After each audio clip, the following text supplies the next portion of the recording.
Hello student. तो आज के सेशन में हम लेने वाले हैं CGBSE बोर्ड केमिस्ट्री में केमिकल काइनेटिक्स, जिससे इस साल 3 मार्क्स के क्वेश्चन पूछे जाने वाले हैं। तो इस 3 मार्क्स के क्वेश्चन को हम यहाँ पर डील करेंगे और क्या क्या चीज़ें इस साल आने वाली है उन सब बातों पे अभी हम चर्चा करने वाले हैं। तो देखिए, सबसे पहले हमें इस चैप्टर में पढ़ना क्या है। तो इसमें हम लोगों को पढ़ना है 3 पॉइंट जो सबसे ज़्यादा पूछने के प्रोबेबिलिटी है या आने के चांसेस हैं। सबसे पहला तो आपको याद रखना है रेट ऑफ रिएक्शन या अभिक्रिया की दर भी बोलते हैं। तो पहला क्वेश्चन आता है कि रेट ऑफ रिएक्शन क्या होता है। दूसरा क्वेश्चन आता है कि यहाँ पर जो के होता है यूनिट कांस्टेंट या दर नियतांक, उसका यूनिट निकालना होता है ना। और तीसरा क्वेश्चन पूछा जाता है ऑर्डर पे। जो मोस्ट इम्पोर्टेंट और मैक्सिमम चांसेस क्वेश्चन के आने के। तो ऑर्डर में याद रखना है फर्स्ट ऑर्डर रिएक्शन और जीरो ऑर्डर रिएक्शन। ये दो रिएक्शन के यहाँ आने के चांसेस सबसे ज़्यादा है। और चौथा जो है वो आर्हीनियस इक्वेशन आपको याद रखना है। और इसके अलावा दो थ्योरीज जो रेट ऑफ रिएक्शन पर पढ़ते हैं हम, एक है एक्टिवेशन एनर्जी और एक है थ्रेशोल्ड एनर्जी। तो इन सब पे क्वेश्चन जो है वो हमसे पूछा जाएगा। तो 3 मार्क्स के लिए इन सबको इम्पोर्टेंट कर लीजिए। सबसे इम्पोर्टेंट है हमारा ये 4 क्वेश्चन जो इस साल 3 मार्क्स पे पूछा जा सकता है। तो आइए इन्हीं क्वेश्चंस पे आज हमारी क्या रहेगी, चर्चा रहेगी। और एक आध न्यूमेरिकल भी क्वेश्चन पूछा जा सकता है, उस पर भी हम यहाँ पर चर्चा करेंगे।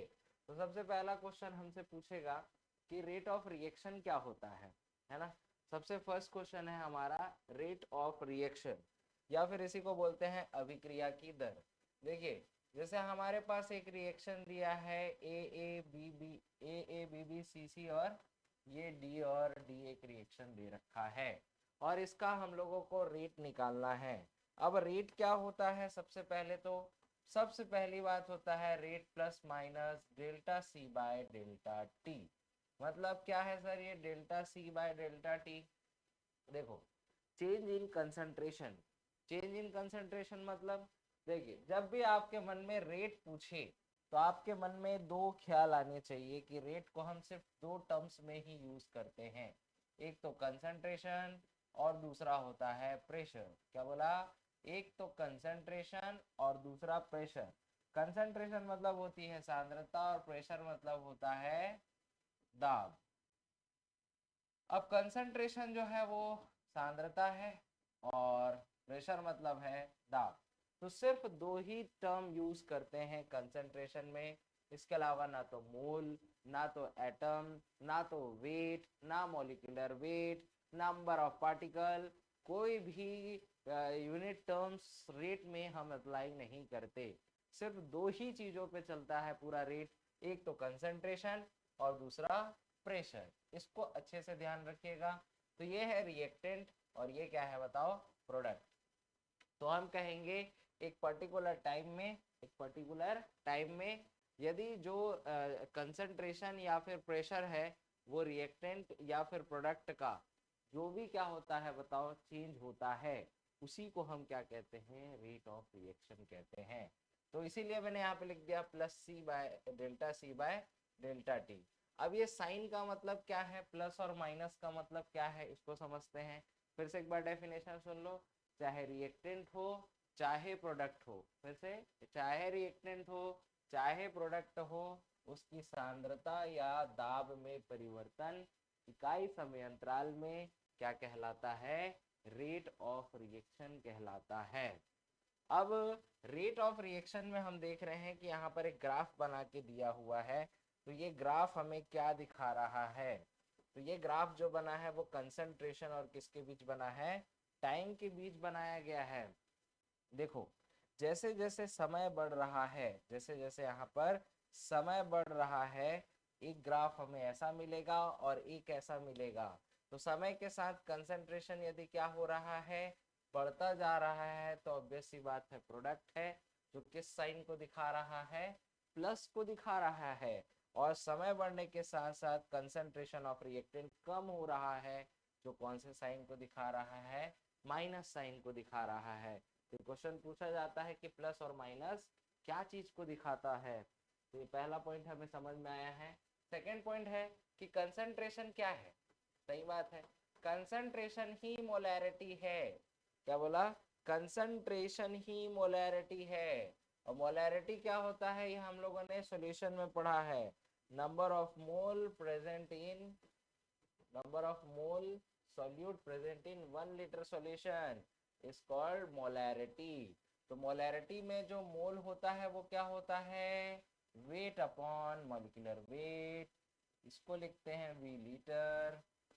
यदि यदि यही ml में रहेगा तो हम इसे क्या लिखेंगे, 1000 से ऊपर मल्टीप्लाई करा देंगे, तो ये है मोलैरिटी।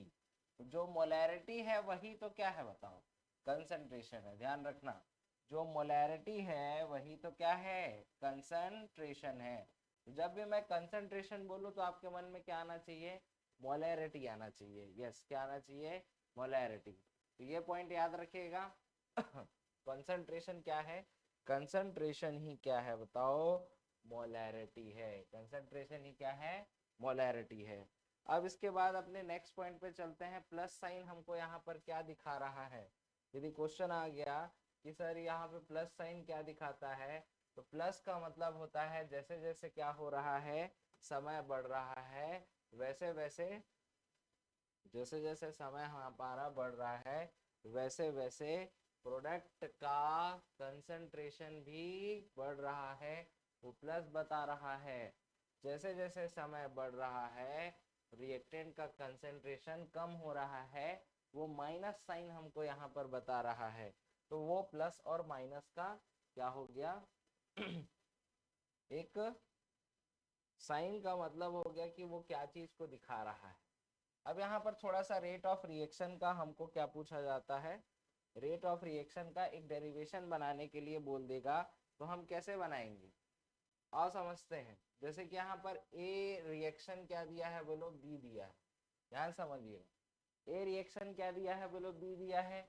इनिशियल टाइम जो होता है उसका कंसंट्रेशन ए मानते हैं, कुछ समय बाद इसकी जो वैल्यू है वो डिसोसिएट हो जाती है और यहाँ बी प्रोडक्ट बन जाता है।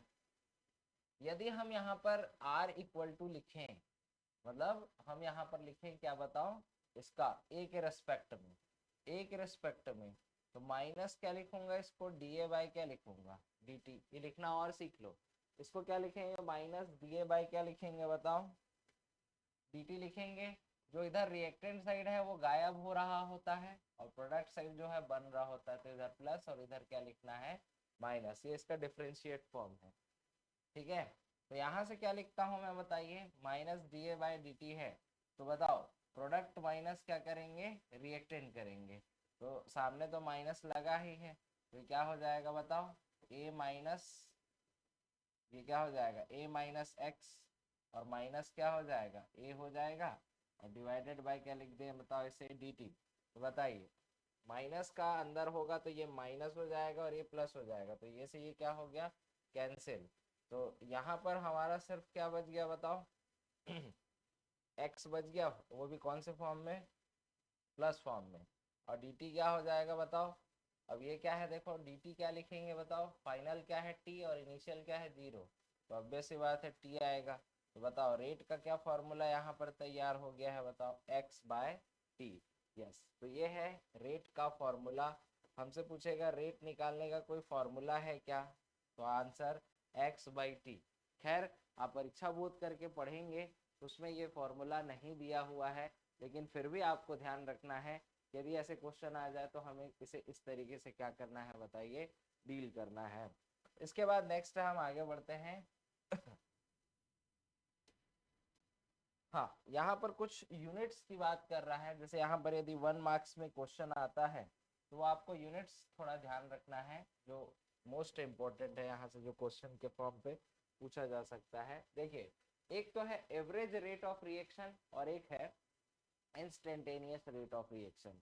इसको हिंदी में क्या बोलते हैं, औसत, इसे हिंदी में कहा जाता है औसत दर। औसत दर किसके लिए होता है, छोटे टाइम के लिए कि लंबे टाइम के लिए, लंबे टाइम के लिए। तो इसको लिखते हैं delta C by delta T. जैसे आपकी गाड़ी कितनी की एवरेज देती है, तो आप कैसे पता चलाओगे कि यहाँ से लेके बिलासपुर से लेके आप मान लो बिलासपुर से 5 किलोमीटर की डिस्टेंस चला के आप बता सकते हो क्या कि इस गाड़ी का एवरेज कितना है? नहीं, आपको बिलासपुर से क्या जाना पड़ेगा, रायपुर जाना पड़ेगा, तब आप एवरेज निकाल पाएंगे कि हाँ आपकी गाड़ी इतने का एवरेज देती है। तो वैसे ही एवरेज रेट ऑफ रिएक्शन जो होता है वो किसके लिए अप्लाई होता है, लॉन्ग इंटरवल रिएक्शन के लिए कि शॉर्ट इंटरवल के लिए?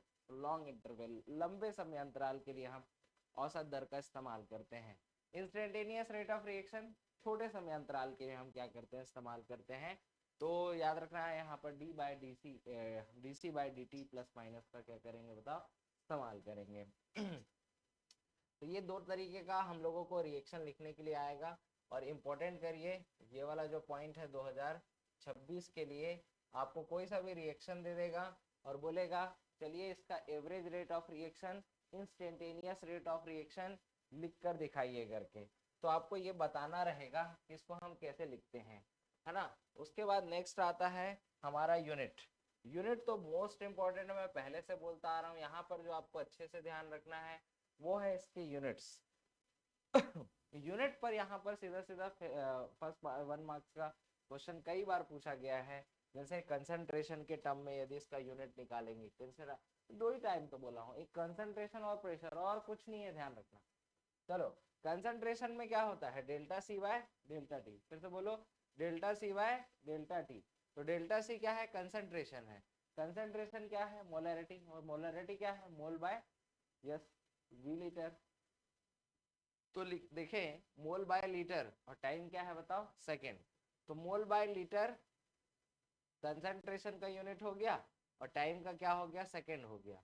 अब इसको मैं सॉल्व कर दिया तो क्या हो जाएगा बताओ, मोल ये क्या होगा, लीटर इनवर्स, और ये क्या हो गया, सेकेंड इनवर्स। देखिएगा ये मोस्ट इंपॉर्टेंट है गाइस, ये डायरेक्ट क्वेश्चन बनेगा, वेरी वेरी इंपॉर्टेंट है, 5 स्टार। इस पर टिक लगा लो जल्दी से, जल्दी से इस पर टिक लगा लो कि मोल, यदि रेट का यूनिट पूछे, रेट का यूनिट पूछे तो हम लोग क्या लगाएंगे बताओ, कंसंट्रेशन के टर्म पे, कंसंट्रेशन के टर्म पे लगाएंगे मोल, लीटर इनवर्स और सेकेंड इनवर्स। इसी को यदि हम प्रेशर के टर्म में निकालें तो प्रेशर क्या होता है, प्रेशर होता है एटीएम और ये क्या होता है, सेकेंड। तो इसको अब मैं लिख सकता हूँ ऐसा, एटीएम सेकेंड इनवर्स, ठीक है। तो ये प्रेशर के टर्म में यूनिट है, इसको लगा लो स्टार, यहाँ से क्वेश्चन पूछा जा सकता है, ठीक है। अब जैसे कि लिखने का तरीका मैं बता दे रहा हूँ कि लिखते कैसे हैं। यहाँ पर हमसे क्वेश्चन लिखने का तरीका है, वो कैसे लिखते हैं इस पे हम यहाँ पर चर्चा करते हैं। अब जो मैं बोल रहा हूँ वो कंफर्म है कि किसी न किसी एक सेट में ये क्वेश्चन क्या है बोलो भाई, आपसे पूछा जाएगा, किसी न किसी एक सेट में तो कंफर्म है ये क्वेश्चन आएगा। Rate expression for general chemical reaction, क्या है बताओ, rate expression for general chemical reaction क्या है बताओ।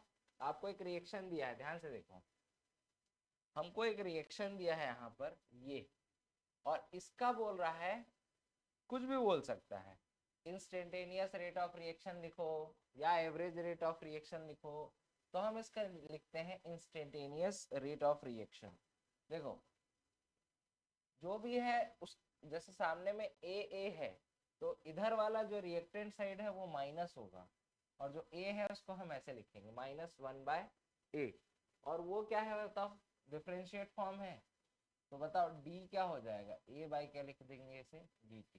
क्लियर है, सबको इक्वल करेंगे, सब बराबर होगा। दूसरा क्या होगा, यस रिएक्टेंट है तो -b, ये क्या हो गया, डी बी बाई क्या लिख देंगे बताओ, डी टी। तीसरा क्या है बताओ, सी है तो प्रोडक्ट साइड है तो +1/c, डी सी बाई क्या हो जाएगा, डी टी, और +1/d, डी डी बाई क्या हो जाएगा, ये डी टी हो जाएगा। तो ये जो हमने लिखा है वो क्या है, एवरेज है कि इंस्टेंटेनियस है, ये है इंस्टेंटेनियस रेट ऑफ रिएक्शन। यदि इसी का हमको क्या बोलता बताओ, एवरेज रेट ऑफ रिएक्शन लिखो, तो कैसे लिखते हैं, बिल्कुल सेम रहता, बस डेल्टा लग जाता है यहाँ पर कुछ इस तरीके से, ये -1/b डेल्टा बी, और ये क्या लिखते हैं बताओ, डेल्टा टी लिखते, ठीक है।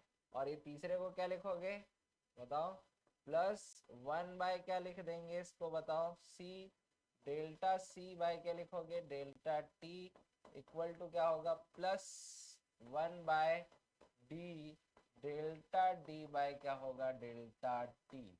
तो ये जो टोटल है इसको हम लोग कौन सा रिएक्शन बोलते हैं, एवरेज रेट ऑफ रिएक्शन कहते हैं।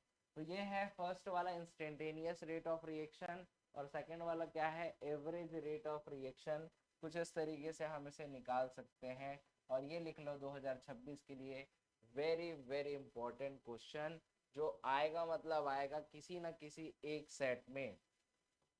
ये इम्पोर्टेंट करो इसको 2026 आपके बोर्ड एग्जाम के लिए, जो कंफर्म है, जो एक ना एक सेट में यहाँ से क्या करेगा, पूछेगा, ठीक है। आजकल तो वन हाफ करके 2 क्वेश्चन भी क्या कर सकता है, बना सकता है।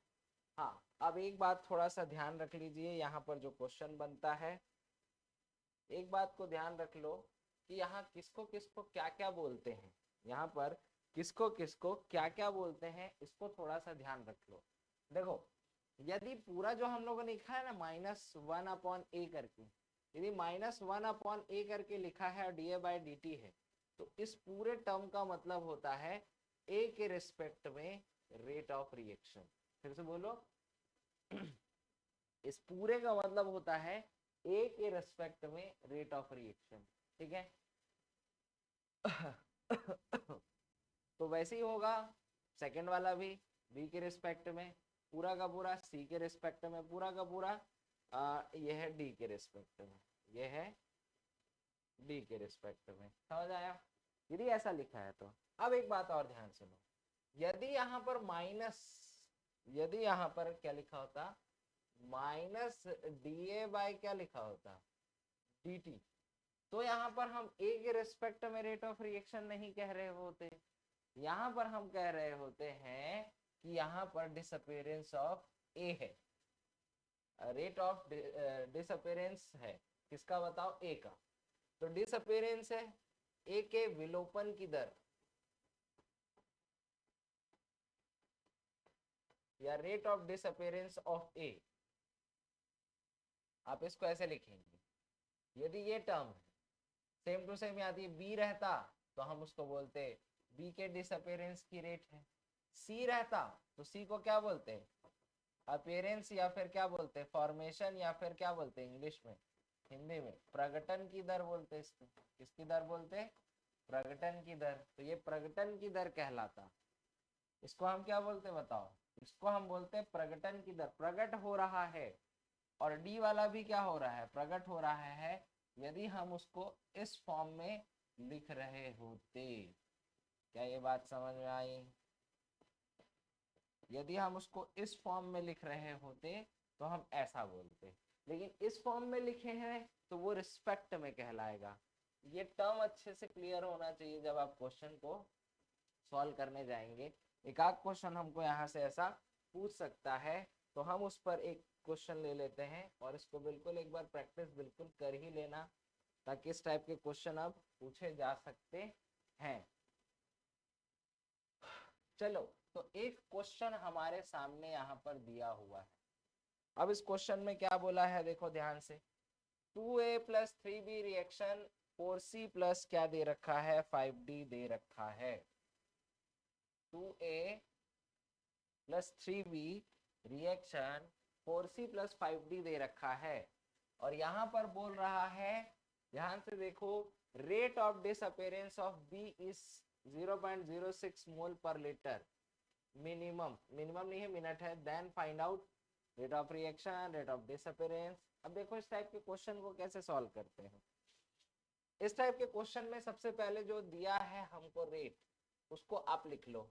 तो इसको कैसे लिखेंगे बताओ, कोई से भी फॉर्म में लिख लो, इंस्टेंटेनियस लिख लो चाहे एवरेज लिख लो, माइनस क्या लिखूंगा बताओ, dA/, क्या होगा, dt होगा, -1/3, बोलो क्या लिखेंगे, dB/, क्या होगा, dt होगा, और ये क्या होगा 1/4 dc बाय क्या होगा dt होगा, और ये क्या होगा प्लस 1/5 dd बाय क्या लिख देंगे इसको dt लिख देंगे। तो ये है हमारे पास एक कौन सा रिएक्शन बताओ, इंस्टेंटेनियस रेट ऑफ रिएक्शन है। अब इसमें जो जो दिया है उसको वहां से स्टार्ट करते हैं। कहाँ से? पहला पॉइंट डिसअपीयरेंस ऑफ बी। तो डिसअपीयरेंस किसको बोलते हैं आप लोग अभी अभी बात सीखे हैं, ये minus D B by D T, ये है डिसअपीयरेंस। यदि 1/3 के साथ लेते तो रिस्पेक्ट हो जाता। तो बताओ पहला यदि हम लिखें तो ये 1/3, और बताओ minus D B by D T का वैल्यू कितना दे रखा है 0.06 दे रखा है। तो ये 3 से 3 क्या हो जाएगा कैंसल हो जाएगा, तो हमारा रेट कितना आ जाएगा 0.02, ये आंसर हो जाएगा। तो ये हुआ रेट ऑफ रिएक्शन। क्या क्लियर है? पॉइंट समझ में आया? हम लोगों को जो डाटा दिया है उसके हिसाब से हमने पहला क्वेश्चन का आंसर बता दिया है। दूसरा question rate of disappearance of A. अब हम लोग को विलोपन की दर निकालनी है, किसकी बताओ ए की। इसकी विलोपन की दर निकालनी है। चलो तो जिसको निकालना है उसको हम लोग लिख लेते हैं, इसको निकालना है। अब डिसअपीयरेंस बोल रहा है ना, तो minus d A by D t, A का डिसअपीयरेंस ये होगा और ये रेट है हमारा, ये रेट है। तो बताओ डिसअपीयरेंस इसी को बोलेंगे, और जो सामने में 1/2 है तो 2 क्या आ जाएगा इधर आ जाएगा, इधर आ जाएगा। जब 2 इधर आ जाएगा तो 2r हो जाएगा। ओके, तो इस 2r का वैल्यू कितना लाए हैं हम लोग देखो 0.02। तो ये वाला आंसर कितना होगा 0.04, ये इसका क्या हो जाएगा आंसर हो जाएगा, थर्ड इज करेक्ट आंसर हो जाएगा। समझ आया? तो ये रेट ऑफ क्या है बताओ, डिसअपीयरेंस ऑफ क्या है बताओ ए है। समझ में आया? रेट आपने ले आया है। अब आपसे कुछ भी पूछे, जैसे यहाँ पर आपसे क्वेश्चन पूछ सकता है rate of formation C, rate of formation D, तो बताओ मैं पूछ रहा हूँ रेट ऑफ फॉर्मेशन सी क्या होगा और रेट ऑफ फॉर्मेशन डी क्या होगा। दो क्वेश्चन और दे दिया। चलो तो रेट ऑफ फॉर्मेशन सी क्या लिख देंगे बताओ आर, ये लिखेंगे डेल्टा सी बाय क्या होगा बताओ डेल्टा टी। ये 4r इधर आ जाएगा, 4r इधर आ जाएगा तो r का वैल्यू 0.02, तो 0.08 क्या होगा इसका आंसर होगा। बोलो ठीक है। तो रेट ऑफ फॉर्मेशन क्या है बताओ सी हमने लाया है। अब वैसे ही रेट ऑफ फॉर्मेशन क्या लाएंगे बताओ डी लाएंगे, तो डी टी यहाँ पर क्या लिख देंगे बताओ 5 इधर आ जाएगा, 5r इधर आ जाएगा, तो 5r, r क्या होगा 0.02 है। ये तो फिक्स हो गया ना, r जो लाए हैं हम लोग ये वाला इसी को रखना है। तो ये वाला जो आंसर आएगा 0.1, ये इसका क्या हो जाएगा आंसर हो जाएगा। आई होप आपको चारों पॉइंट समझ में आया होगा कि किस तरीके से क्वेश्चन को क्या किया जाता है सॉल्व किया जाता है। तो ऐसे क्वेश्चन मोस्ट इम्पॉर्टेंट है, इसको अच्छे से याद रखिएगा। मैं बोला हूँ रेट ऑफ रिएक्शन पे जितना भी पॉइंट्स मैं बता रहा हूँ उसको अच्छे से लिख लो, यही आपके एग्जामिनेशन में क्या किए जाएंगे बोलो पूछे जाएंगे। चलिए एक क्वेश्चन और लेकर चलते हैं। ये वही था rate of formation C, rate of formation D. हाँ अगले क्वेश्चन की तरफ चलते हैं।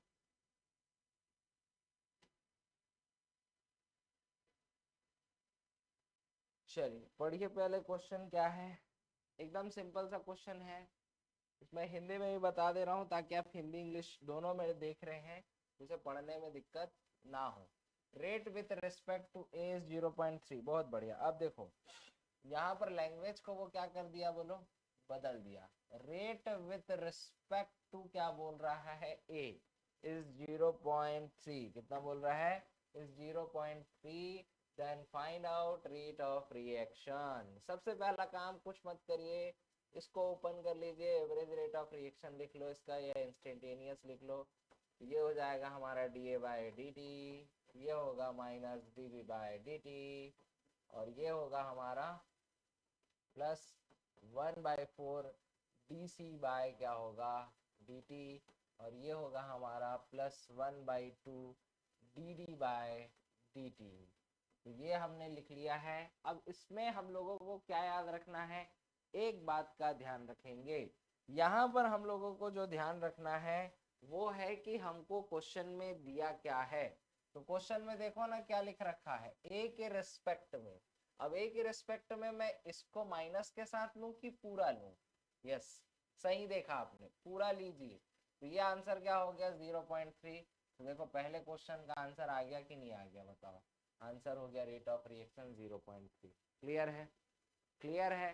तो ये तो आपको हिंट दे रखा था कि आप इसको ऐसे बनाइए करके। अब बस सिंपल है, अब जो जो बोलते जा रहा है वो बनाते जाए। बी के विलोपन की दर या rate of disappearance of B, तो क्या लिखोगे बताओ। ये देखो यहाँ भी कुछ नहीं लगा है सर, तो माइनस क्या होगा dv बाय dt r, और r का वैल्यू क्या है 0.3, तो यहाँ भी 0.3। तो ये भी आंसर क्या हो जाएगा 0.3 चला जाएगा। ये भी आंसर क्या चला जाएगा 0.3 चला जाएगा। चलिए रेट ऑफ फॉर्मेशन सी और रेट ऑफ फॉर्मेशन डी देख लेते हैं। अब यहीं पर निकाल देते हैं रेट ऑफ फॉर्मेशन सी और rate of formation D. Rate of formation C ये है, तो plus d C by D T, और 4 उधर जाएगा तो 4r, और r है 0.3 और 0.3 है तो 1.2 क्या होगा इसका आंसर हो जाएगा। क्या हो जाएगा 1.3, 1.2 इसका आंसर हो जाएगा। और रेट ऑफ फॉर्मेशन क्या लाना है बोलो डी, तो रेट ऑफ फॉर्मेशन लाएंगे डी, तो क्या हो जाएगा यहाँ पर प्लस डी डी बाय क्या हो जाएगा डी टी। इधर लिख देंगे हम लोग क्या चीज बताओ 2r, और ये 2r इंटू 0.3 इक्वल टू 0.6 क्या हो गया इसका आंसर हो जाएगा। क्या हो जाएगा आंसर हो जाएगा। तो ये है इसका आंसर 0.6। क्या है बताओ 0.6। नेक्स्ट पॉइंट पे चलते हैं, रेट ऑफ फॉर्मेशन ऑफ सी। तो यहीं से हम लोग यहाँ पर रेट, अच्छा ये तो हो गया ना, तो ये rate of disappearance of B हो गया, फॉर्मेशन ऑफ सी हो गया, डिसअपीयरेंस ऑफ डी हो गया। आई होप कैसे बनाते हैं फॉर्मेशन वाले क्वेश्चन, है ना, उसको मैंने यहाँ पर क्या किया है बोलो डील किया है। आई होप आप सबको समझ में आया होगा। एक इसमें और सेक्शन आता है, उसको ले लेते हैं। सर यदि मान लो यदि नॉर्मल रहता है तो उसको बाई में लिखते हैं, लेकिन बाई वाला है तो उसको किस में लिखेंगे, उसको नॉर्मल लिखना, फिर उसको क्या लिखेंगे नॉर्मल लिखेंगे। जैसे ये दिया है ना तो इसको हम लोग पहले लिख लेते हैं। कैसे लिखेंगे बताओ, चलो ये होगा -2 डी ए बाई क्या होगा डी टी। उसको क्या लिखेंगे बताओ, 2/5 है तो -5 बाई क्या होगा 2 होगा। ये क्या लिखेंगे d B by D T, और तीसरा क्या लिखेंगे +4, +4 है ना, तो ये क्या होगा d C by D T, और यहाँ पर क्या है 4/5 है तो 5/4 d D by d d t लिखेंगे। अब देखो आपको पूछा क्या है क्वेश्चन में, वो इम्पोर्टेंट है ना कि हमको क्वेश्चन में यहाँ पर क्या पूछ रखा है। तो rate of formation of D ये पूछा है, rate of formation of D मतलब वो लास्ट वाला। तो फॉर्मेशन बोल रहा है मतलब 5/4 मतलब plus D D by D T, ये कितना है बताओ 4 है। तो ये 4 से 4 कटा तो आंसर कितना हो गया 5 हो गया। तो पहला आंसर क्या हो गया बताओ, ना ना ना ना ना ना, क्या बोला है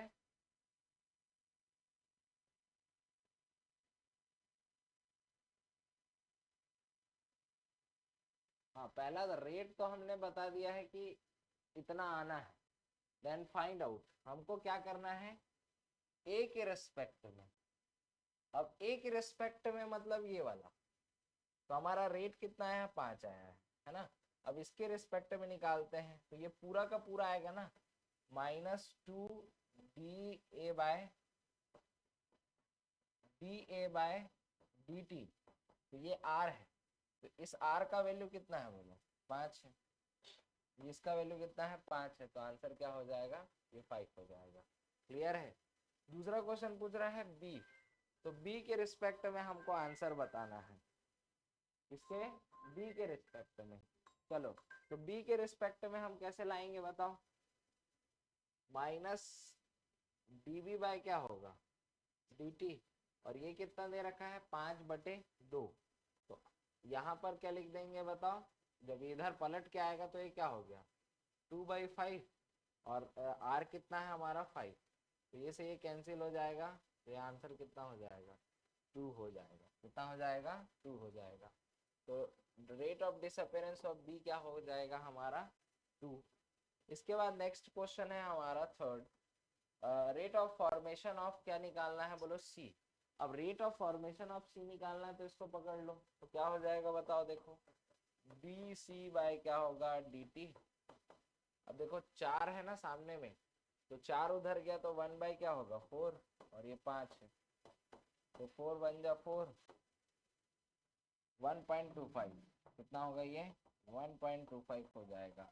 तो रेट ऑफ फॉर्मेशन ऑफ क्या आ गया है सी आ गया है। आई होप इस तरीके से क्वेश्चन बना सकते हैं। और तो क्या बच गया, rate of formation of D. अब डी का तो यही था, वहीं से क्वेश्चन सॉल्व किए थे। तो इस तरीके से क्वेश्चन आपसे पूछेगा तो आपको एक बेसिक आइडिया तो बन गया ना कि rate of formation, rate of disappearance, विलोपन की दर या प्रकटन की दर वाले क्वेश्चन को हम किस तरीके से डील कर सकते हैं। तो ये एक सेक्शन याद रखिएगा जो यहाँ से आप लोगों को क्या करना है, तैयार रखना है। ठीक है। इसके बाद आप लोगों से जो दूसरा क्वेश्चन पूछेगा वो है रेट लॉ। क्या है बताओ, रेट लॉ। अब इसको सीख लो कि रेट लॉ से क्या क्या क्वेश्चन बना सकता है। यहाँ से न्यूमेरिकल भी बना सकता है और यहाँ पर से थ्योरी भी बना सकता है। तो दूसरा जो सबसे इम्पोर्टेंट टॉपिक है वो है रेट लॉ। रेट लॉ मतलब होता है, रेट मतलब दर, लॉ मतलब नियम। तो दर नियम क्या होता है ये क्वेश्चन पूछा जाता है। लास्ट में आप लोगों ने 11th क्लास में पढ़ा होगा इक्विलिब्रियम में। अब इक्विलिब्रियम में आप लोगों ने पढ़ा होगा, याद तो होगा, शायद याद आ भी नहीं रहा होगा, ऐसी दुविधा होती रहती है, लेकिन आपको बिल्कुल ध्यान रखना है।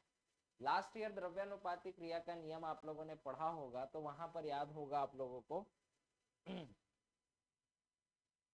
जब भी कोई रिएक्शन होता है तो उसमें जो रेट होता है वो उसके रिएक्टेंट के कंसंट्रेशन के डायरेक्ट प्रोपोर्शनल होता है। ये the law of mass action में देखा होगा। रेट लॉ भी वही है, लेकिन लॉ ऑफ मास एक्शन जो होता है वो थ्योरेटिकल है। लॉ ऑफ मास एक्शन जो है वो क्या है, थ्योरेटिकल है, जबकि रेट लॉ जो होता है एक्सपेरिमेंटल होता है। ये स्टार लगाएंगे। रेट लॉ कैसा होता है, एक्सपेरिमेंटल होता है, और जो लॉ ऑफ मास एक्शन है वो थ्योरेटिकल है, क्योंकि दोनों का डेफिनेशन क्या है बोलो, सेम है। रेट लॉ में हमको मोर इन्फॉर्मेशन मिलता है then law of mass action के, क्योंकि यहाँ पर related with the mechanism of reaction, क्योंकि यहाँ पर मैकेनिज्म की बात होती है ना, क्योंकि यहाँ पर जो संबंधित है हमारा रेट लॉ वो मैकेनिज्म से रिलेटेड होता है, तो इसमें ज्यादा इंफॉर्मेशन मिलती है।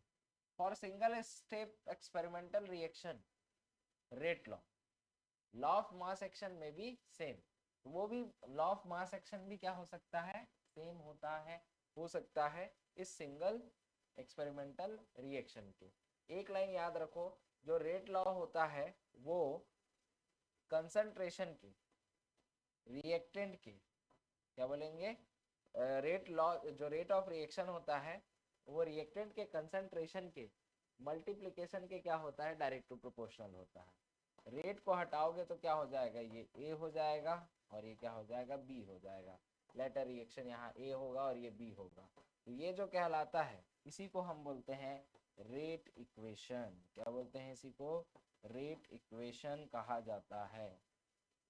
ये क्या कहलाता है, रेट इक्वेशन कहलाता है। और इसका जो थ्योरेटिकल नंबर ऑफ मोल होता है, जैसे कि ए प्लस बी, इन दोनों का सम अप कर दें तो इसी को ऑर्डर कहते हैं।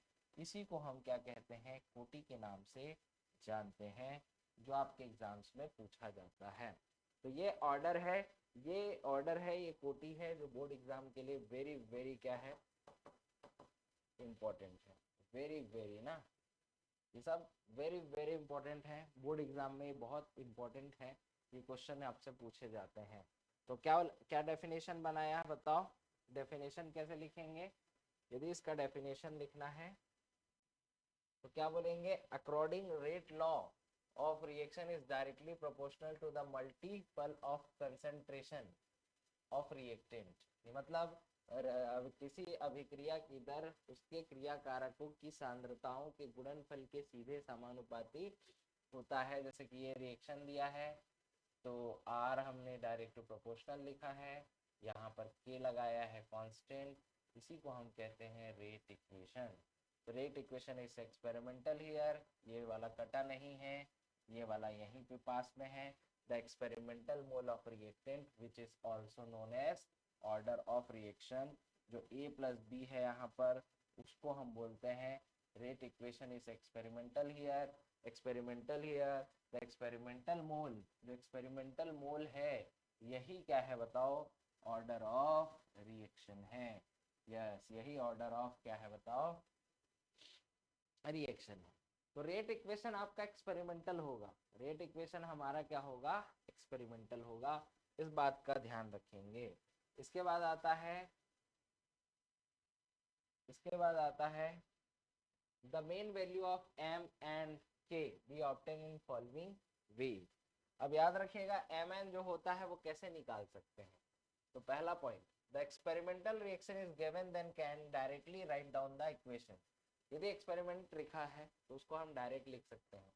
जैसे आपको एक क्वेश्चन दिया, ये एक रिएक्शन है और यहाँ पर एक्सपेरिमेंटल लिखा है, तो यहाँ पर इसको लिखेंगे कैसे, R इक्वल टू के ए की पावर 2 बी की पावर 1, डायरेक्ट आप लिख सकते हैं, इसमें कोई कुछ करने की जरूरत नहीं है। If order with respect to reactant then this order indicate m और n है। जैसे A के रिस्पेक्ट में यहाँ ऑर्डर क्या लिखूंगा 2, B के रिस्पेक्ट में यहाँ ऑर्डर लिखूंगा 1। तो ये इस तरीके से हम उसके ऑर्डर को फाइंड कर सकते हैं यदि कोई सा भी रिएक्शन हमको दे रखा है तो। चलिए एक क्वेश्चन और आता है यहाँ पर जो हमारे बुक में थोड़ा सा दिया है, क्या दिया है कि if rate equation is given then we can directly indicate m और n। अब जैसे यहाँ पर क्या है, आपको एक रिएक्शन लिख के दे रखा है, R इक्वल टू ये K है ना, R इक्वल टू K है, A की पावर 1 B की पावर 1, तो ये आप ये लिख के दिया है तो हमें कुछ फाइंड करने की जरूरत नहीं है। A की पावर क्या है, B की पावर क्या है, तो यही इसका क्या है बताओ, ऑर्डर है। तो इस तरीके से ऑर्डर फाइंड करते हैं। एक जो स्टार है वो लिख लो 5 स्टार, ये आपके बोर्ड एग्जाम के लिए इंपॉर्टेंट है। यदि कोई रिएक्शन दिया है, यदि कोई हमको यहाँ पर एक रिएक्शन दे रखा है ऐसे, और ये रिएक्शन एक स्टेप में नहीं बल्कि कई स्टेप्स में कंप्लीट हो रहा है, तो इसका हम लोगों को क्या निकालना है, रेट निकालना है।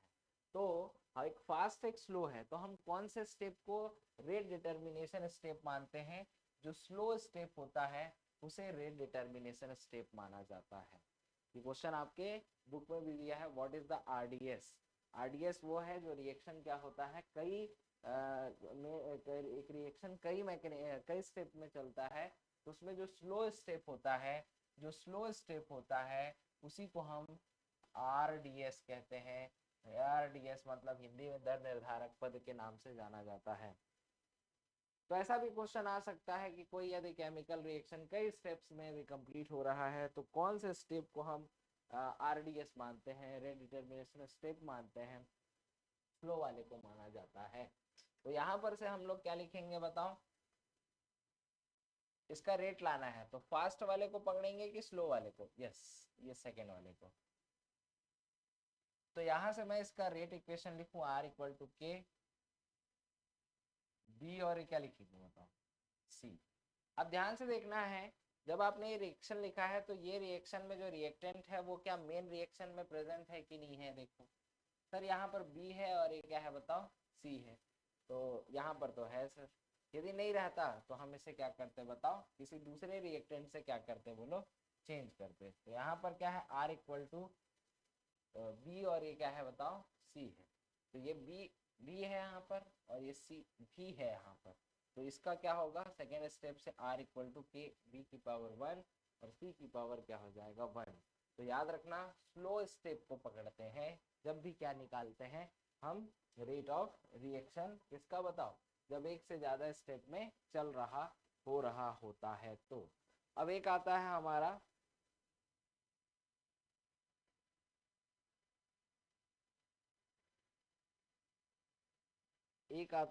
यहाँ पर डमी रिएक्टेंट। क्या आता है बताओ, डमी रिएक्टेंट। अब देखो डमी रिएक्टेंट क्या है, जैसे मान लो अभी जो आपने रिएक्शन देखा है, in rate of reaction all reactant must be present, it's not necessary. मतलब यदि रेट इक्वेशन हम लिख रहे हैं, तो रेट इक्वेशन लिख रहे हैं तो जरूरी नहीं है, 1 सेकेंड,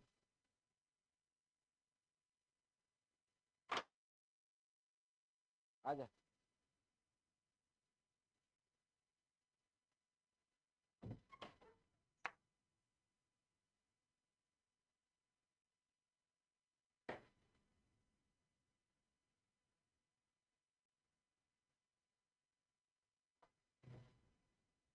हाँ तो मैं क्या बोल रहा हूँ, यदि मैं रेट इक्वेशन लिख रहा हूँ, जैसे कि R इक्वल टू के है, A है और ये क्या है बोलो B है सपोज, तो हम मैं कह रहा हूँ कि हर रिएक्टेंट प्रेजेंट हो ये जरूरी नहीं है।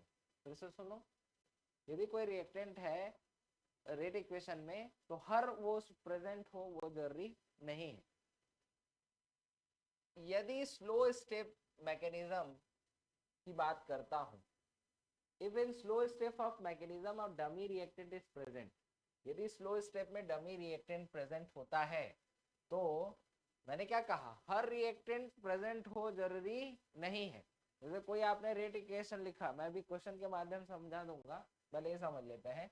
यदि डमी रिएक्टेंट वो रिएक्टेंट जो स्लो स्टेप में तो होता है लेकिन मेन स्टेप में प्रेजेंट नहीं होता है। फिर से सुनो, डमी रिएक्टेंट क्या होता है, जो स्लो स्टेप में तो प्रेजेंट होगा लेकिन मेन स्टेप में नहीं होगा, उसको हम डमी रिएक्टेंट कहते हैं। अब इसको क्वेश्चन के बिहाफ पे अपन एक क्वेश्चन सॉल्व करते हैं तो ज्यादा अच्छे से समझ में आएगा ये।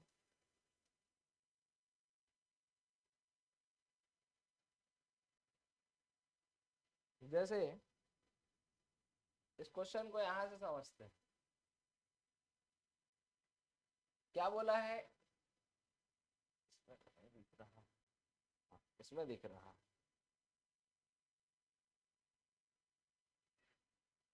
अब इसमें दिख रहा है, क्या बोला है, एक रिएक्शन है। क्या बोला है ये, एक हमारे पास एक रिएक्शन।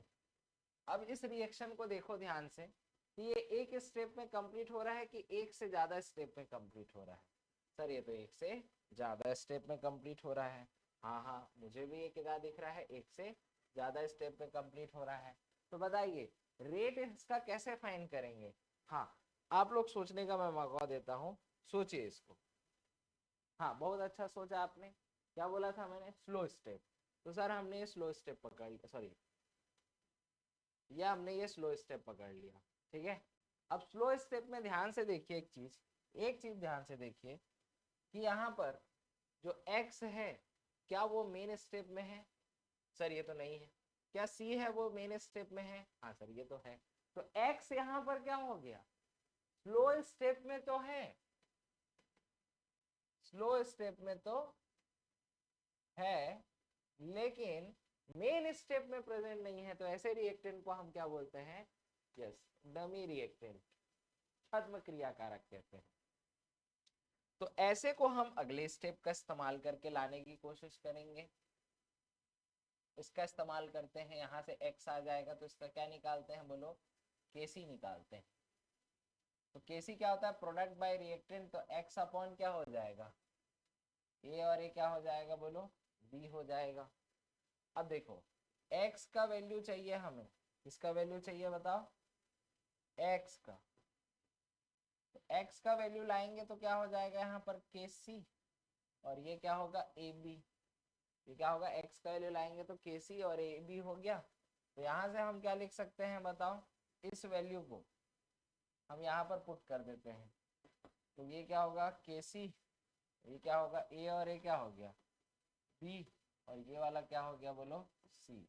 तो ये जो आया है वो इसका रेट ऑफ रिएक्शन कहलाएगा। कौन सा आंसर सही है? अच्छा ये बोलो, ठीक है। तो हमने यहाँ पर K लिखा, फिर इस X का वैल्यू इसको यहाँ पर पुट कर दिया, ये वाले पॉइंट को, फिर ये C। तो ये वाला पहला हमारा क्या हो जाएगा, सही आंसर चला जाएगा। क्या आपको इस तरीके से स्टेप क्वेश्चन आएगा तो बना लोगे? यदि कोई रिएक्शन एक से ज्यादा स्टेप में हो रहा है तो कौन से को इक्वेशन मानेंगे? यस, फास्ट वाले को कि स्लो को? यस, बहुत बढ़िया। तो इस तरीके से क्वेश्चन हमको पूछता है भाई। अब यहाँ पर से एक और चीज है जो पॉइंट से ध्यान रखना, यदि कभी क्वेश्चन में सॉलिड, लिक्विड या फिर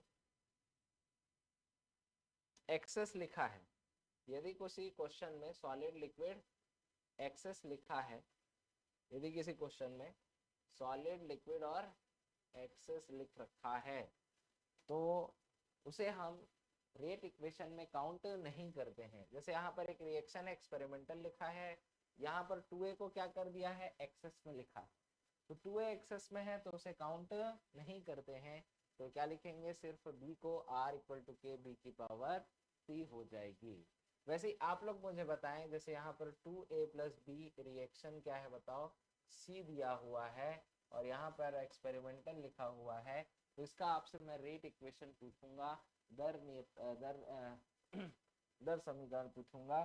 तो हम क्या लिखेंगे, हम लिखेंगे यहाँ पर R equal to K A की पावर 2 लिखेंगे, क्योंकि B लिक्विड में है, चाहे वो सॉलिड हो, चाहे लिक्विड हो, चाहे एक्सेस हो, उसे रेट इक्वेशन में काउंट नहीं करते हैं।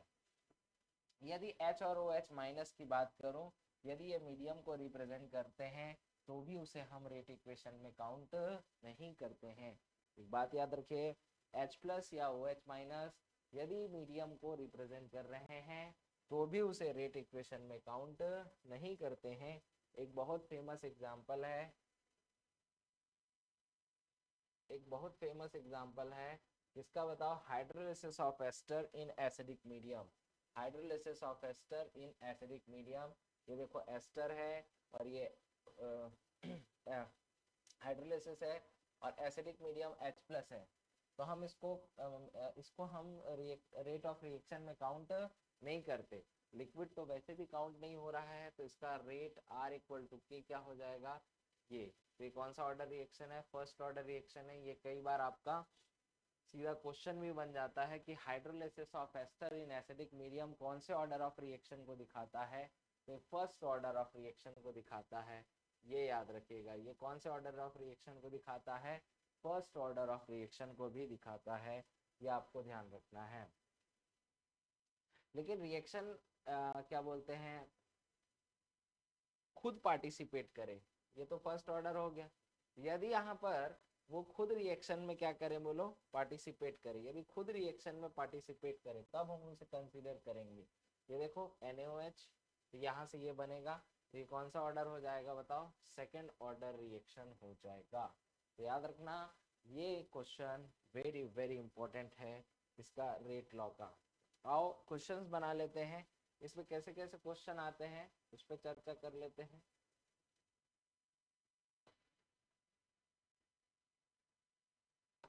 अब तो देखो, जैसे हमको यहाँ पर क्वेश्चन दिया है, क्या दिया है ये देख लो, 2A प्लस 3B रिएक्शन क्या है बोलो, C है। अब 2A plus 3B reaction C है, मतलब क्या है बताओ,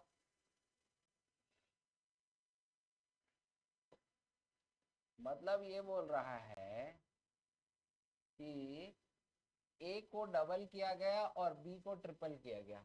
ऐसा क्वेश्चन आपके बुक में भी दिया हुआ है, यदि आप परीक्षा बोर्ड सॉल्व कर रहे हैं तो ऐसा क्वेश्चन। आपको दे के देगा, एक रिएक्शन दे देगा और बोलेगा ए को डबल किया गया, बी को 3 गुना किया गया, रिएक्शन कितना हो जाएगा। तो बताओ, इसका रेट ऑफ रिएक्शन लिख लेते हैं, R इक्वल टू के ए की पावर क्या हो गया 2, बी की पावर क्या हो गया बताओ 3। तो रेट ऑफ रिएक्शन हमको निकालना है। देखो ए को डबल है, तो ए को हमने क्या कर दिया बोलो, डबल कर दिया, और बी को क्या कर दिया, ट्रिपल कर दिया। तो 4 और 27, तो ये कितना होगा 108। तो आप क्या लगा देंगे, 108 लगा देंगे, बोलो हाँ या ना। लेकिन एक बात बताओ मेरे को, रिएक्शन में कहीं भी एक्सपेरिमेंटल लिखा है? यस। अब देखो कैन नॉट प्रिडिक्ट लिखा है तो हम वो आंसर लगाएंगे, क्योंकि हम यदि कुछ ऑप्शन और रहता तो पक्का 108 जाता, लेकिन यहाँ पर कैन नॉट प्रिडिक्ट लिखा है तो हम कैन नॉट प्रिडिक्ट लिखेंगे कि कहीं भी रिएक्शन में एक्सपेरिमेंटल नहीं लिखा है। तो याद रखना, यदि क्वेश्चन में एक्सपेरिमेंटल नहीं लिखा है तो वहां पर हम रेट ऑफ रिएक्शन काउंट नहीं कर सकते। तो इसे सुन लो, यदि किसी रिएक्शन में एक्सपेरिमेंटल नहीं लिखा है तो हम वो रिएक्शन में रेट फाइंड नहीं कर सकते।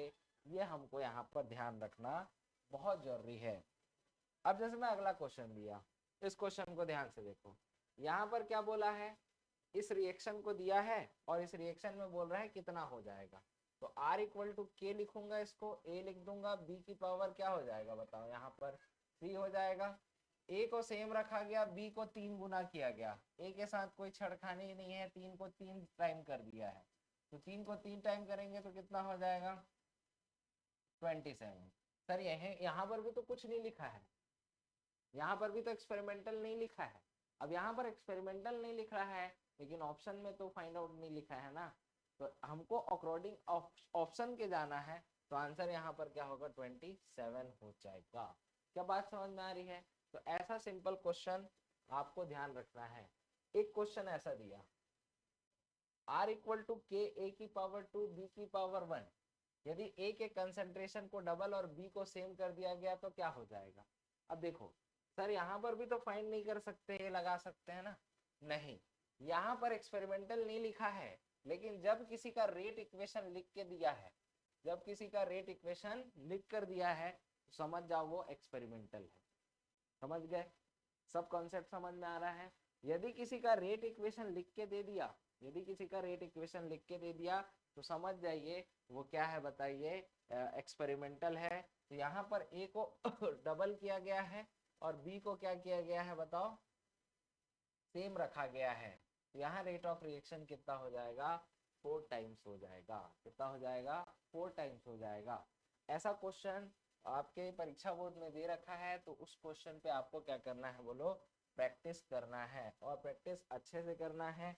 अब जैसे यहाँ पर अगला क्वेश्चन हमारे सामने है, अगला क्वेश्चन हमारे यहाँ पर सामने है, for a gases reaction, for a gases reaction, for a gases reaction R equal to K A B C है, वॉल्यूम वेसल का 1/3 कर दिया गया है, तो रेट ऑफ रिएक्शन क्या होगा। देखो वॉल्यूम की बात हो रही है यहाँ पे, अब वॉल्यूम कैसे निकालते हैं और चेक करें, ये है ए, ये है बी और ये है क्या है बोलो सी। अब ये तीनों क्या है बताइए, हमारे कंसंट्रेशन के टर्म में यूज होते हैं, आपको पता तो है रेट ऑफ रिएक्शन। इसको क्या लिख सकता हूँ, Na/V मोल बाय वॉल्यूम जी, तो ये हो जाएगा NV और ये क्या होगा NCV हो जाएगा। तो बताओ V का वैल्यू को हमने कितना कर दिया है 1/3, 1/3, 1/3, ये तो सब कैंसिल है ना, तो 1/3 ऊपर गया तो क्या हो जाएगा 3 इंटू 3 इंटू 3, तो ये कितना हो जाएगा 27 टाइम्स हो जाएगा। तो आंसर हो जाएगा कौन सा, थर्ड। तो इस तरीके से रेट लॉ पर बेस्ड क्वेश्चन आपको बनाने हैं। उसके बाद नेक्स्ट है, ये वाला तो मैं करके दिखा दिया हूँ। तो ये रेट लॉ पर जितना क्वेश्चन बन सकता है वो हमने पढ़ लिया है।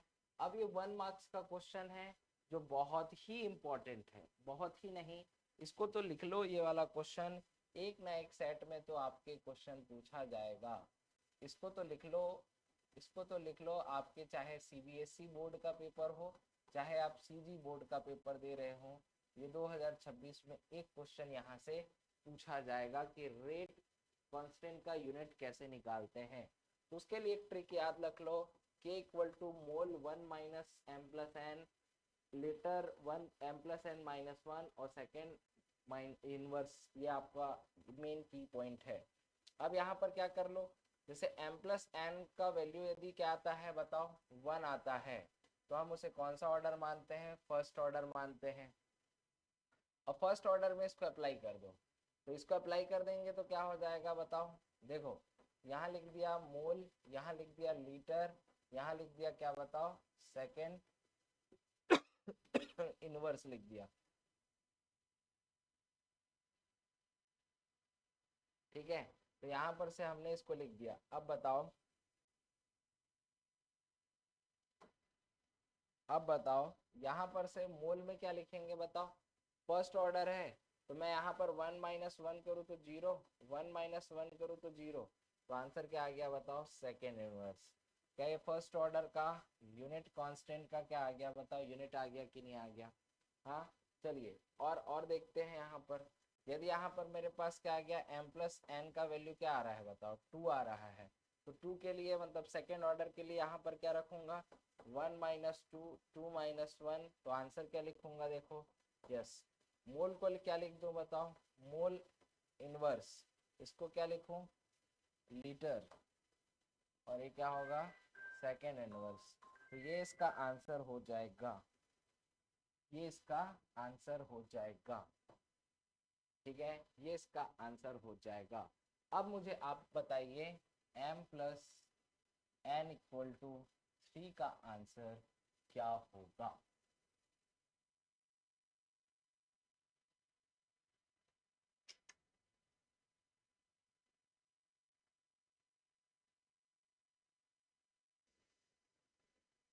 चलो, तो m प्लस एन का वैल्यू क्या लिख लिया आपने, 3 ले आया, तो क्या लिखेंगे यहाँ पर, सेम टू सेम देखो, जैसे यहाँ पर 1 माइनस 2 किया है तो यहाँ क्या कर देंगे, 1 माइनस 3, 3 माइनस 1, तो हमारा क्या आंसर आ जाएगा देखो, सिंपल, यहाँ लिख देता हूँ मोल माइनस 2 सेकेंड 2, और ये क्या हो जाएगा, सॉरी लीटर होगा ये, और सेकेंड क्या होगा, इनवर्स हो जाएगा। तो इस तरीके से क्या निकाल सकते हैं हम लोग, यूनिट ऑफ रेट कांस्टेंट। तो ये क्वेश्चन है वेरी वेरी इंपॉर्टेंट, ये क्वेश्चन है क्या है, वेरी वेरी इंपॉर्टेंट है। फिर से ध्यान से सुन लो, यूनिट ऑफ रेट कांस्टेंट लाना है तो ये formula K equal to mole 1 minus m plus n minus 1 second inverse लगाना है बस। यदि m प्लस एन का वैल्यू क्या है बताओ, 1 आ रहा है, तो फर्स्ट ऑर्डर रिएक्शन यहाँ पर पुट कर दूंगा तो answer second inverse. m plus n 2 है तो सेकेंड ऑर्डर, यदि इन दोनों को पुट कर दूंगा तो ये आंसर हो जाएगा। और यदि m प्लस एन का वैल्यू 3 है तो हम इसे पुट कर देंगे तो हमारा आंसर क्या आ जाएगा, ये आ जाएगा।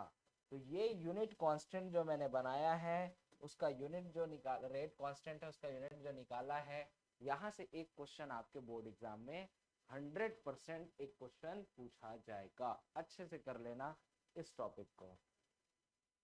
चलिए, zero order reaction, zero order reaction अब डेरिवेशन ही बना लेते हैं।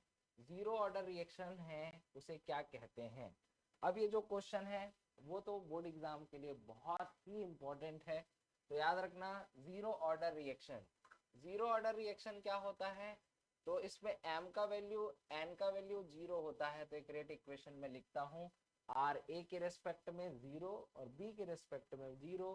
जब दोनों के रेस्पेक्ट में 0 हो गया तो यहाँ पर रेट इक्वल टू k के बराबर हो जाता है। मतलब यदि हम जीरो ऑर्डर रिएक्शन देख रहे हैं तो rate of reaction doesn't depend on the concentration of reactant. मतलब रेट ऑफ रिएक्शन जो होता है वो जीरो ऑर्डर रिएक्शन में कंसंट्रेशन पे डिपेंड नहीं करता है, ये आपको ध्यान रखना है। फिर से सुन लो क्या बोला। अब देखो ना, a की पावर 0 है मतलब 1, b की पावर 0 है मतलब 1, तो ये क्या हो गया 1 इंटू 1 और इंटू k, तो बराबर क्या आया, k आया ना।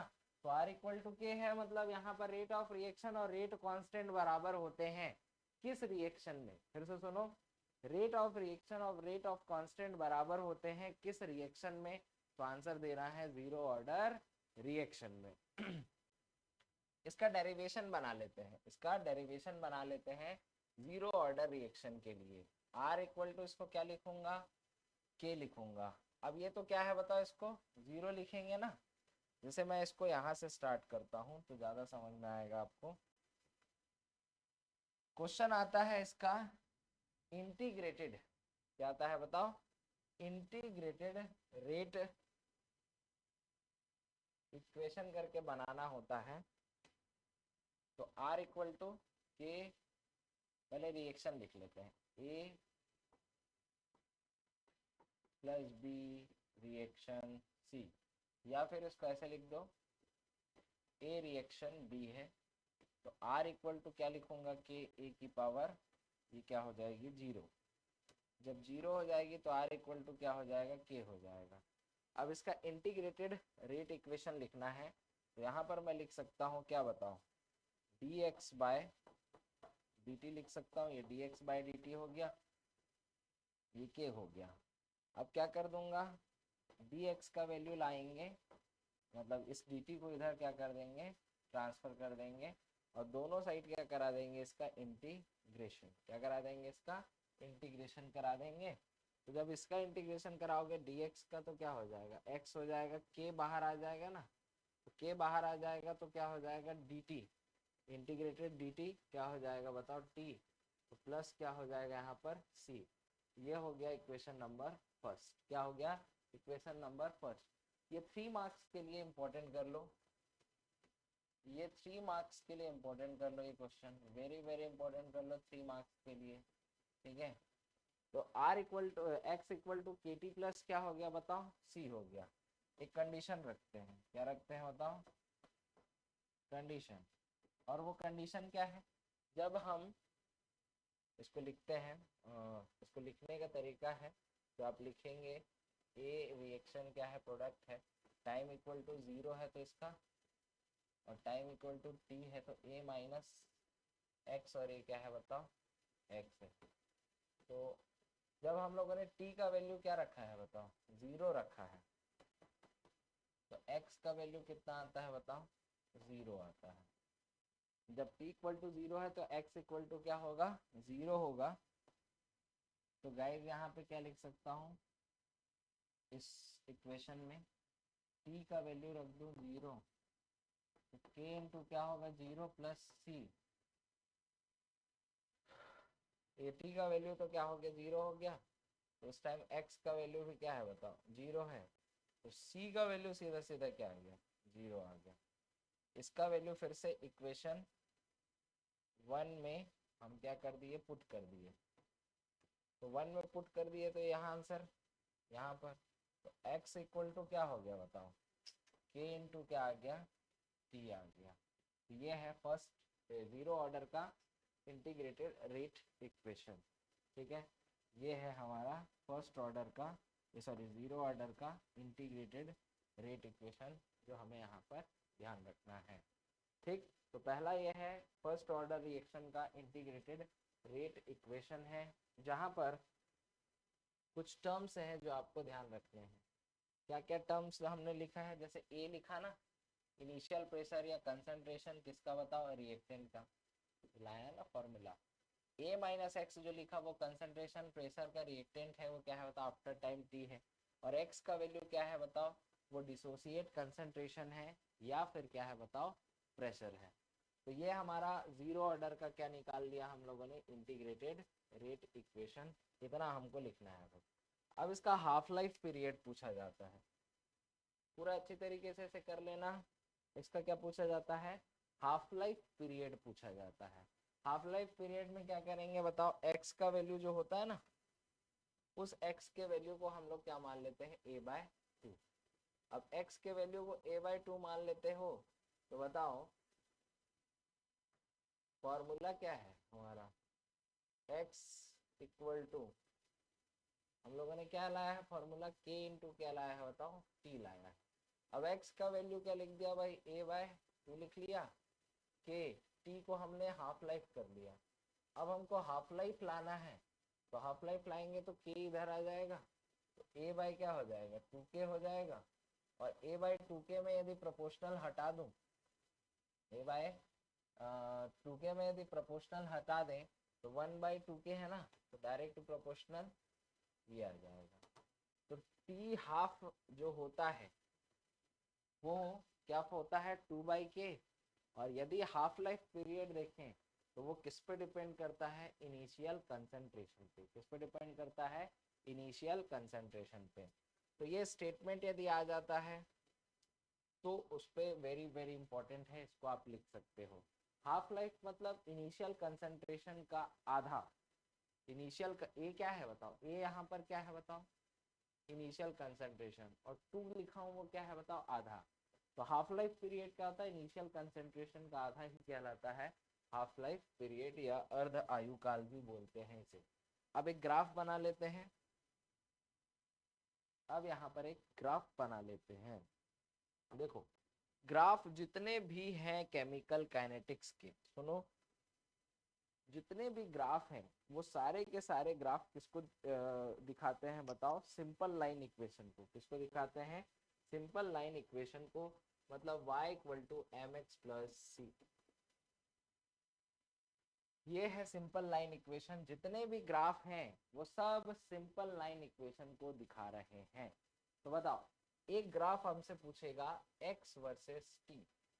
क्या ग्राफ पूछेगा x वर्सेस t। देखो ग्राफ बनाने का सिंपल तरीका है, जो पहले आता है उसे y एक्सिस में रख दो, जो बाद में आता है उसे x एक्सिस में रख दो। पहला क्या सीखा, जो पहले आता है उसे y एक्सिस में, जो बाद में आता है उसे x एक्सिस में हम यहाँ पर रख देते हैं। फिर से सुन लो, जो पहले आता है उसे x एक्सिस पे y एक्सिस पे, जो बाद में आता है उसे x एक्सिस में रखते हैं। अब याद रखो इसका फॉर्मूला क्या होता है, ये जीरो ऑर्डर के लिए इनके बीच पूछ रहा है ना, जीरो ऑर्डर रिएक्शन का पूछ रहा है ना। तो जीरो ऑर्डर के रिएक्शन में x का फॉर्मूला क्या है, x का फॉर्मूला क्या है k इंटू टी। अब इससे कंपेयर करा देंगे, तो ये वाला कहाँ पर है y एक्सिस पे है, देखो t कहाँ पर, t एक्सिस में क्या है x है, देखो x एक्सिस में क्या है बताओ t है। देखो अब c का वैल्यू कुछ आ रहा है कि जीरो है, देखो जीरो है, मतलब हमारा ग्राफ कहाँ से पास होगा बताओ ओरिजिन से पास होगा, कुछ ऐसे बोलो ठीक है स्ट्रेट लाइन पे। तो ये जो हम लोगों को k मिलेगा वही तो m है, वही तो क्या है बताओ स्लोप है, यही तो क्या है बताओ स्लोप है। तो ये समझ आया, ढलान जिसको बोलते हैं। तो ये है x वर्सेस t के बीच का ग्राफ। तो ये यदि क्वेश्चन में नहीं भी बोला है तो आप बिल्कुल ये ग्राफ बनाकर दिखाएंगे, ठीक है, ताकि ताकि आप लोगों को वहां पर मार्क्स मिलने में क्या हो कोई तकलीफ ना आए। ये तो आपको डेरिवेशन बनाना ही बनाना है, ये आपको डेरिवेशन बनाना है, इतना तो आपको लिखना ही है। ये लिखने के बाद आपको ये बताना है कि यहाँ पर किसको किसको क्या क्या बोलते हैं। इसके बाद आपको क्या बताना है हाफ लाइफ पीरियड बताना है, ठीक है, यदि ये 3 मार्क्स में पूछता है तो। और ये फिर क्या बताना है बताओ ग्राफ बना के बताना, ठीक है। चलो नेक्स्ट क्वेश्चन देखते हैं। और एक ग्राफ इसमें पूछता है ए वर्सेस टी के बीच। इस ग्राफ को थोड़ा अच्छे से समझ लो। जीरो ऑर्डर रिएक्शन में बोलता है ए वर्सेस टी के बीच ग्राफ बनाओ।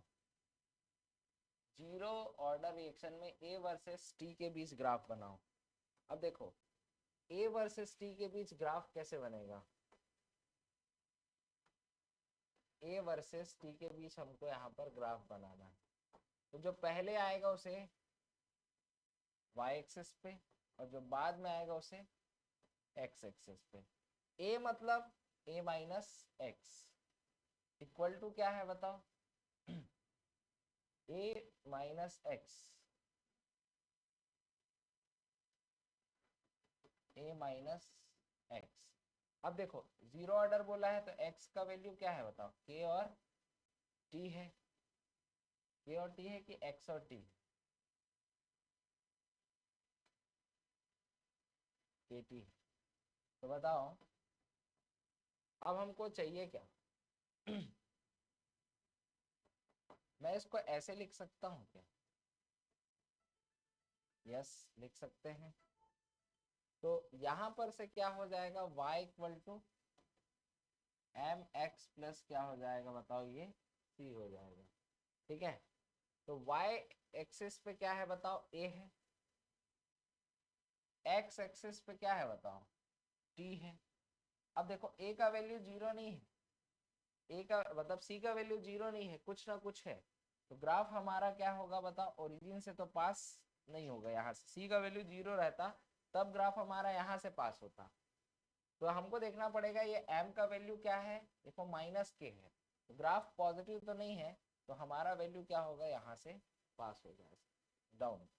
और जो k का वैल्यू आया है, मतलब m का वैल्यू आया है, वो माइनस के है, और यहाँ पर जो ये है इंटरसेप्ट, उसको हम लोग क्या बोलते हैं बताओ, ए बोलते हैं। तो ये वाला ग्राफ हमको वेरी वेरी इंपॉर्टेंट है, जो याद रखना है। इसके बीच ग्राफ बनाया है हमने,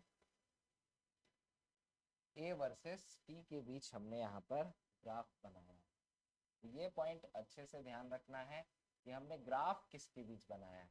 ठीक है, कि हमने यहाँ पर ग्राफ किसके बीच ड्रॉ किया है, इसको हम ध्यान रखेंगे। इसके बाद नेक्स्ट है हमारा फर्स्ट ऑर्डर रिएक्शन। नेक्स्ट हम बनाएंगे यहाँ पर फर्स्ट ऑर्डर रिएक्शन।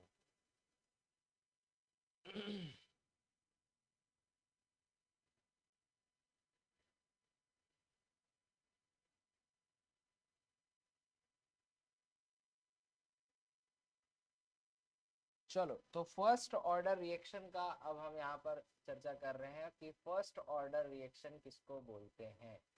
देखो, ये है डेरिवेशन के लिए वेरी वेरी इंपॉर्टेंट, इसको डेरिवेशन के लिए इंपॉर्टेंट कर लो भाई। देखो, ए के रेस्पेक्ट में ऑर्डर क्या होता है यहाँ पर, जीरो, तो वो जीरो ऑर्डर है। तो बी ए के रेस्पेक्ट में भी यहाँ पर ऑर्डर क्या है, वन है, या फिर m प्लस n का वैल्यू क्या है बताओ, वन है, तो कौन सा ऑर्डर रिएक्शन कहलाता है बताओ, फर्स्ट ऑर्डर रिएक्शन कहलाता है। लेटर रिएक्शन, ए रिएक्शन क्या है बताओ, यहाँ पर प्रोडक्ट समथिंग जो भी रहे। तो टाइम इक्वल टू जीरो में हम इनिशियल कंसंट्रेशन ए लेते हैं, इसको जीरो लेते हैं।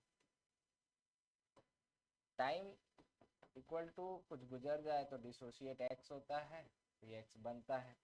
तो हम यहाँ पर ए के रेस्पेक्ट में रेट ऑफ रिएक्शन ले रहे हैं, तो के ए की पावर क्या हो जाएगी, वन। इसको मैं क्या लिख सकता हूँ बताओ, डी एक्स बाई क्या लिख सकता हूँ, डी टी। ये क्या हो जाएगा, के ए माइनस क्या हो जाएगा, एक्स हो जाएगा। बताओ भाई, क्या मैं इसको ऐसे लिख सकता हूँ, डी एक्स ये इधर आ जाए, ए माइनस एक्स इक्वल टू के इंटू क्या लिख सकता हूँ, डी टी लिख सकता हूँ। हाँ, लिख सकते हैं। ठीक है,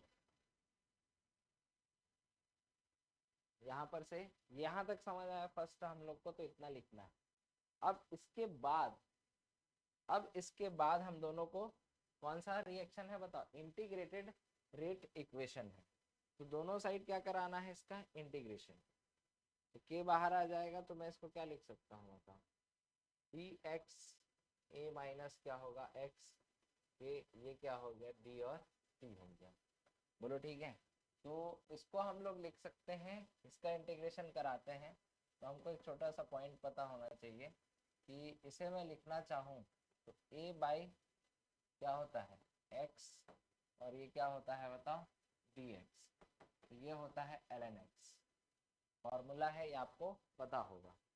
तो हम यहाँ पर a माइनस एक्स है, तो इसको क्या लिखेंगे बताओ, ये D one upon a minus x है।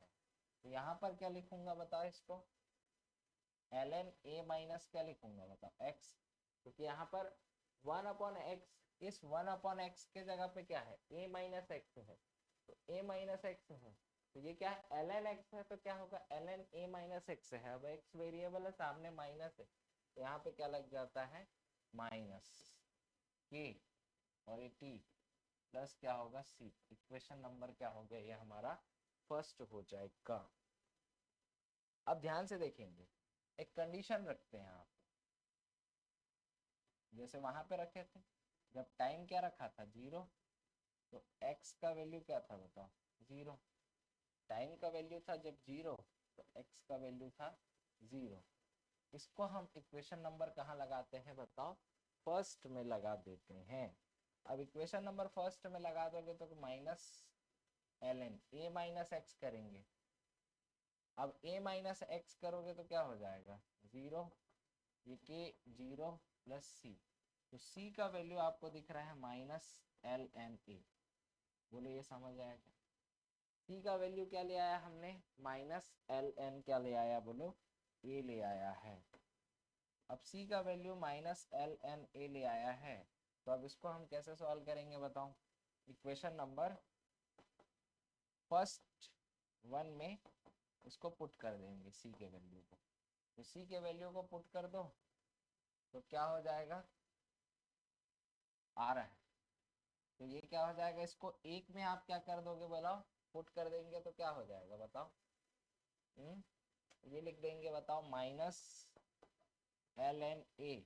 अब ए माइनस एक्स है तो ये क्या हो गया, जीरो हो गया। अब यहाँ पर से के और टी है, के है और ये क्या है बताओ, टी है। और सी का वैल्यू क्या है देखो यहाँ पर, सी का वैल्यू जो है माइनस एल एन ए है, ये हमने इसे पुट किया है। तो अब यहाँ पर से इसके आंसर को हम लोग लिखते हैं, ये एक्स है, ये बताओ। तो अब इसको हमें सॉल्व कर दें, इसको इधर ले आए तो ये क्या होगा, एल एन इधर आएगा तो प्लस हो जाएगा, तो l N a minus L N a minus x, ये क्या हो गया बताओ, के टी हो गया। ठीक है, l N a minus L N a minus x equal to क्या हो गया, ये के टी हो गया।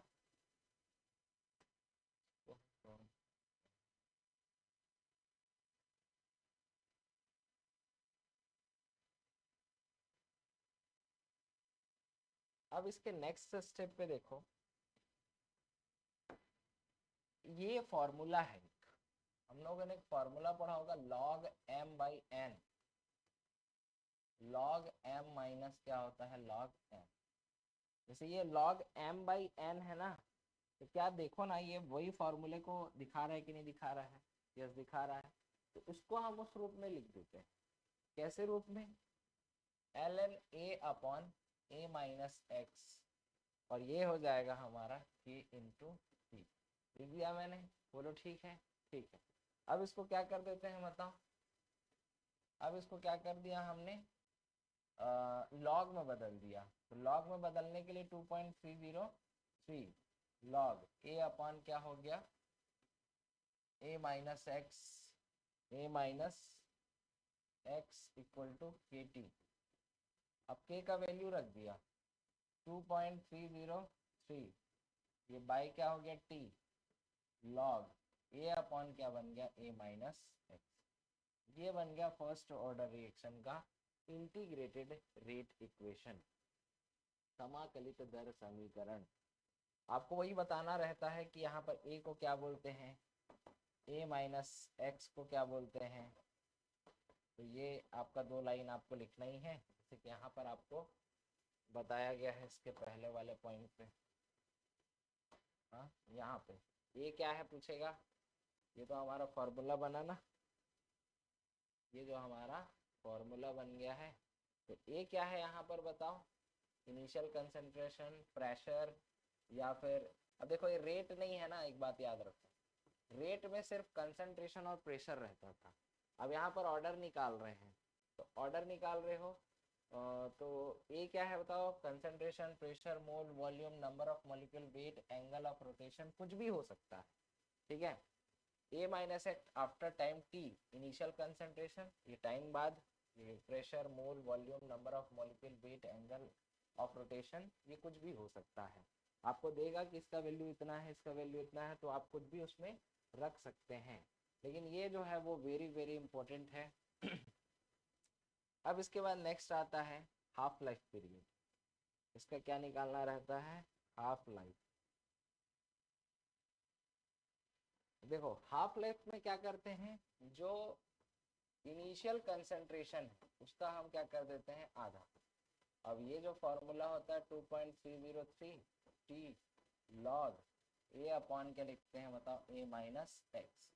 तो अब यहाँ पर 2.303 है, ये क्या लिख दूंगा बताओ इसको, टी हाफ लॉग शुरू में कंसंट्रेशन कितना है, सॉरी एक्स का वैल्यू चेंज होगा,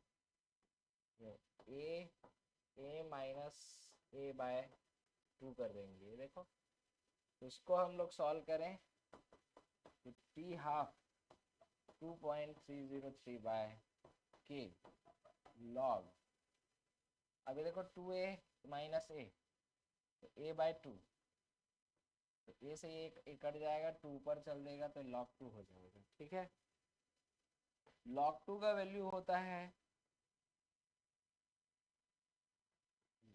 0.3010। स्टैंडर्ड डाटा है, याद रखना है, जब दोनों को मल्टीप्लाई कराएंगे तो टी हाफ का वैल्यू आ जाएगा 0.693 बाय के। जब इसका हम क्या कराएंगे बताओ, मल्टीप्लाई कराएंगे तो हमारा आंसर कितना आ जाएगा 0.693 बाय के।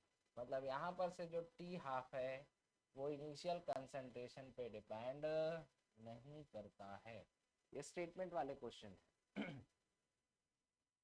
तो याद रखना ये इनिशियल कंसंट्रेशन पे डिपेंड नहीं करता है। तो दो फॉर्मूले हमारे तैयार हो चुके हैं यहाँ पर। कितने फॉर्मूले, दो फॉर्मूले हमने यहाँ पे तैयार किया है। हाफ लाइफ पीरियड में x equal to a by 2 के रूप में, ये याद रखना है। उसके बाद इसमें आता है क्या चीज बोलो, ग्राफ।